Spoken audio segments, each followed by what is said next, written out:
First-time young Indigenous mothers in far north Queensland are set to benefit from a new family education program being implemented by local health services.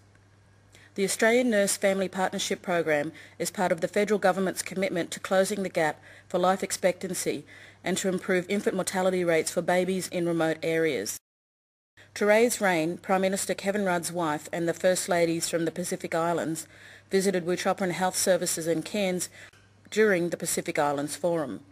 Speaking with local Aboriginal health workers, Ms Rain also said the survival rate for Indigenous women, particularly in remote communities, is much lower than average, and compared the situation in remote communities throughout the Cape York region with the Pacific Islands.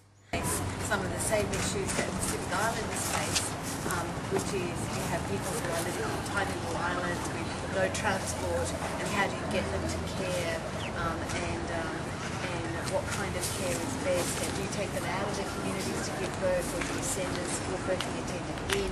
And these are tricky questions for all of our countries. Ms Leanne Knowles, Acting CEO from Wuchopperen Health Services, met with Ms Rain yesterday to talk about the Australian Nurse Family Partnership Program. She's very enthusiastic and interested in the area of early intervention with children and families. So this is a program that the Commonwealth Government has purchased basically from, or have a licence to run from, David Olds, who's a professor with the University of Colorado, I believe. So it's had about a 30-year history with some really good outcomes for mums and bubs. Another Indigenous organisation, Mukai Rosie, is set up to look after women coming down from the Cape York communities for birthing. CEO Lillian Simpson. In the late 70s, by a first Aboriginal liaison officer at the Cairns-based hospital.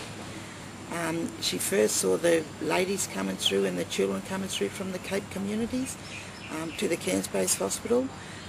They had some were malnutrition, underweight, undershrived children, and just sickness itself. They had nowhere to stay, nowhere to go, no one to do parenting skills with them, and just life skills. So she took them home to her place. Federal Member for Leichhardt and Member of the Parliamentary Committee for Aboriginal and Torres Strait Islander Affairs, Jim Turner, says the government is working to find ways to develop programs for Indigenous communities in far north Queensland and in the Torres Strait Islands. If we're committed to closing the gap, then we need to invest in programs like the Australian Nurse Family Partnership. We're obviously building houses in Indigenous communities as well. We've got a significant commitment to do that over the next 10 years. We're going to build houses and see businesses develop. The state government also has a particularly important role to play there, looking and working with them on them getting some of the tenure reforms happening in communities, getting those town plans in places like in Hopevale and Arakoon and Cowan. So we can then go in and make the investments, particularly in housing, because we do know that there's too much overcrowding, and we need to really get new houses, get old houses renovated, and improve the lives of Aboriginal people living in those communities.